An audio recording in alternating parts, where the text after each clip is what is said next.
Баршаңызға қайырлы күн, достар. Сіздермен бірге Ұлжан. Бүгін сіздерге ерекше әдемі көрінетін, дәмі красный бархат тортына ұқсайтын, жаңа жылдың қарсаңында дастарханыңыздың сәнін кіргізетін ең керемет пирожныйдың рецептімен бөлісетін боламын. Видеоның соңына дейін қараңыздар. Керекті заттар видеоның астында көрсетілді. Ең алдымен сары майымызды саламыз. Үстінен қантымызды салып, жақсылап миксерлеп аламыз.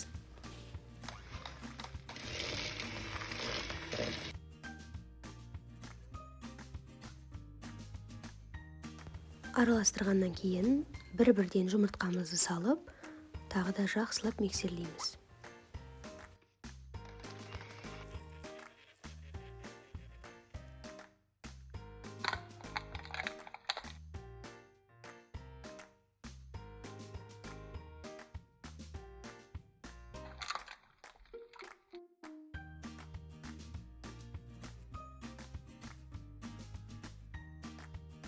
Үстіне сұйық майымызды қоямыз, яғни күнбағыс майын.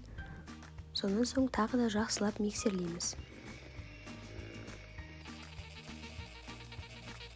Мінекей біздің жұмыртқалы массамыз дайын болды. Ал енді құрғақ ингредиенттерді араластырып қоятын боламыз.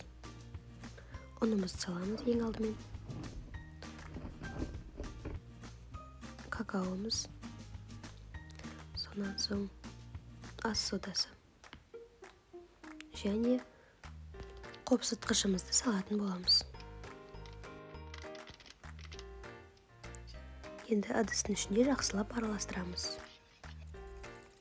Мінекей біздің құрғақ ингредиенттеріміз дайын. Ал енді бояғышымызды дайындайтын боламыз. Ол үшін бізге дүкеннің айраны керек болады. Оның үстіне бояғышымызды қосамыз. Менде гелевый краситель, дәл осы видеодағыдай. Сізде дәл сондайын пайдалануыңыз керек болады. Мінекей дайын болды. Ал енді жұмыртқалы массамызға жаңағы құрғақ ингредиенттермен бояғышымызды қосып араластыратын боламыз.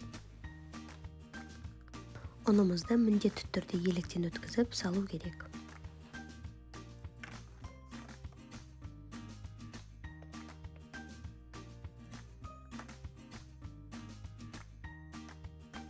Мінекей жақсылап миксерлеп аламыз. Сонан соң ұнымызды 2-3 бөлікке бөліп салу керек болады.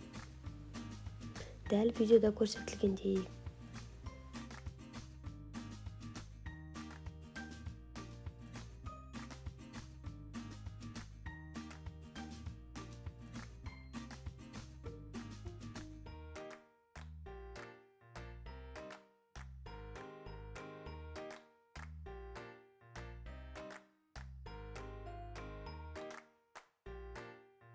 Мінекей біздің қамырымыз дайын болды.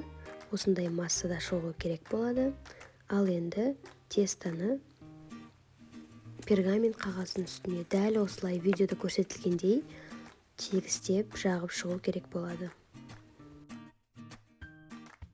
Сонан соң 180 градуста 20-30 минут пісіріп алу қажет болады. Ал біз оған дейін кремін дайындайтын боламыз.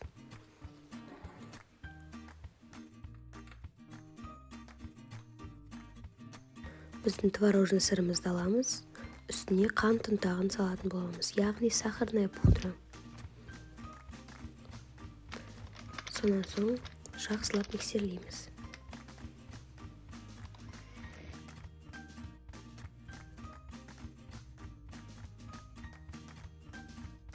Осылай біркелкі болып шыққаннан кейін үстіне 33-35% салқын сливкімізді құю қажет болады.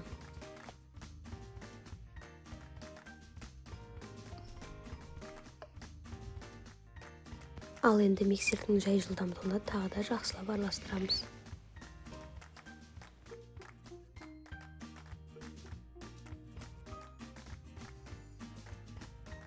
Креміміз дайын болды. Сіздің де кілегейіңіз, креміңіз дәл осындай массада дайын болу қажет болады. Видеодағыдай. Ал енді пештен шыққан суыған тестамызды әртүрлі осындай формочкалармен кесіп аламыз.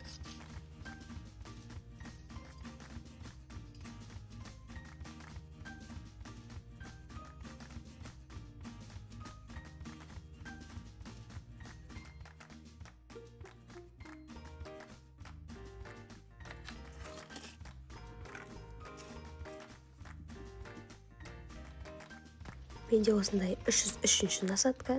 Сіз өз қалаған насадкаңызды пайдалансаңыз болады. Ал енді кондитерлік мешокқа кремімізді құйып алып, кремімізді жағып шығатын боламыз.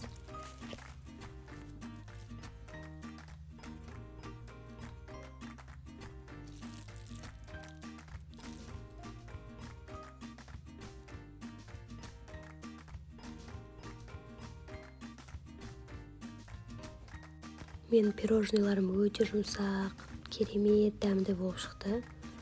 Сіз де өзіңіз дайындап көрген соң, астына комментарийге қалай шыққанын жаза кетіңіз.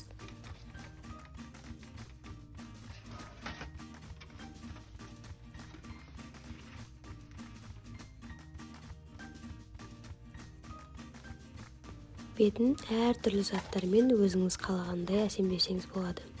Сахарный пудра шашып қойсаңыз болады. Мінекей мен пирожныларым осылай шықты. Жаңа жылдық дастарханның көркі сәні деп ойлаймын. Сіз де міндетті түрде жасап көріп, бағасын беріңіз. Менің каналыма подписаться батырмасын басып, лайк басып, қолдау білдіріп кетіңіз. Баршаңызға видеоның соңына дейін қарағаныңыз үшін рахмет.